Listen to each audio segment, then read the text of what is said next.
أو بابتوك باس ما كرت مان أبو جعفر منصور لخدمة إمام مالك أبو المدينة أو نصيحته مش قاعد يعني كر باش أما طبعا هذا سر أوك الركعة قبل دعابك يا ركعة قبري في غمري صلى الله عليه وسلم كمان زور جاري إيش حتى المدينة من تقريبي سيوسوا شوي كاتمتو بل بخير بيتهم خوالي الرازي بك الرؤية أوي زيارتك سلامك حاجي حرام طبعا أنا مشتاق وكان كحاجي بالراسي بيزار كان أمانة طبعا همي لعلماء للصحابة وعلماء وزانان وريرا كتو السلام لفي غمري خواب صلى الله عليه وسلم بأدبي بشتيتينكي إمام مالك شي بيه فرمي إمامي مالك بلى إمام مالك إمام أهل المدينة وك أرزم كردن بفي الله نقرأ لو شارع لبر أدبا وفي غمري خواب صحابي في غمري خواب بأبو جعفر فرمي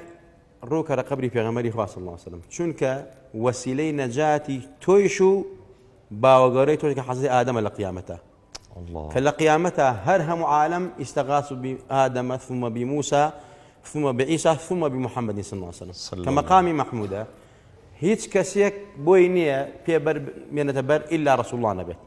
صلى روك قبري في غمري خواه شنك خواه فرميت ولو أنهم إذ ظلموا جاءوك فاستغفروا الله واستغفر لهم الرسول لوجد الله توابا رحيما روكا قبل كيف يا غمري خوا فرميت اگر يكيك لايوا ظلم نفسي خوي كرد گناهي كرد داوي اللي خوشبوني لخوا كرد وهات خدمتي تو اي پیغمبري خوا صلى الله عليه وسلم وداوي اللي خوشبوني شي لتوكي كتو داوي اللي خوشبوني وبكي ضمنيا بخوا لي خوشبه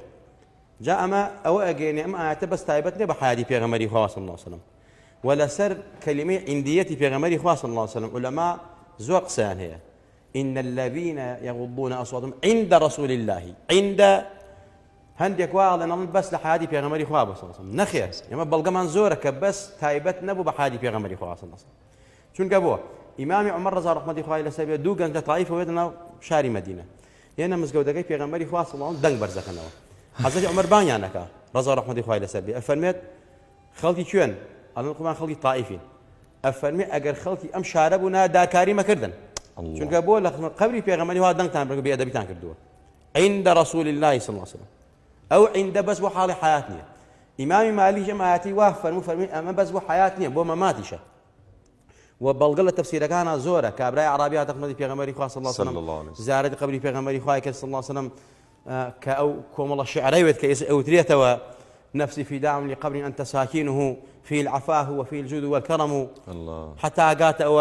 وصاحباك فلا أنسى أبدا مني السلام عليكم ما جرى القلم فشتي الكل الروشتو عتبيك تابعينك ابن كثير تفسير كاناتي مامي قرطبي ناتي أفرمت عتبي خوي ليك ويلوا بخدمت بيغمبري خواه صلى الله عليه وسلم صلى الله بيغمبري خواه أي عتبي بقى بو كابرا عربية مجدي بيبدا خوالي خوش بو الله عتبيك خبري بتو يكسر كابرا عربية أجري ومجدي بيدا تمام خوين بيغمبري خواه صلى الله عليه وسلم شيطانية شنك خوي أفر من رسول الله صلى الله عليه وسلم من رآني في المنام فقد رآني حقا فإن الشيطان لا يتمثل بي يعني ليرا إمام مالك أبو جعفر فرمو روك قبري في غمر دعاك إن جاء فرميت أبو أيبي جستاني نازل شي برحال لقبك سيريه أفرميت كابراك وحديثي لفي غمر خواه باسك من حديث من ورنيك أفرميت دو جار حجي كرد هد جارك هاد وزارتي بيغمبري خواه صلى الله عليه وسلم تجربة ما كرد طبعا أنا حديثي بيغمبري خواه مرقر صلى الله عليه وسلم لأخوان وحديث كان لك سكور ناقر اختبار امتحانك باشا أنا كرو ساري أنا فرموي كهات زيارتي بيغمبري خواه صلى الله عليه وسلم أو أن دا أقرياء أو أن دا هو شيء بخوي ونعمة الله إزلالا وبيغمبري خواه صلى الله عليه وسلم تعظيما وبيغمبري خواه صلى الله عليه وسلم أفرميت لدواي أو زاني أمبيا وأدب ويقال كتايا شايستي أوي من حديث بيغمبري خواه اللي ورقرم لبر أوي كأم أدبي ورقرتو ولا صحابي بيغمبري خواه صلى الله عليه وسلم صلى الله جاء عزيزان وخش يجان بالنسبة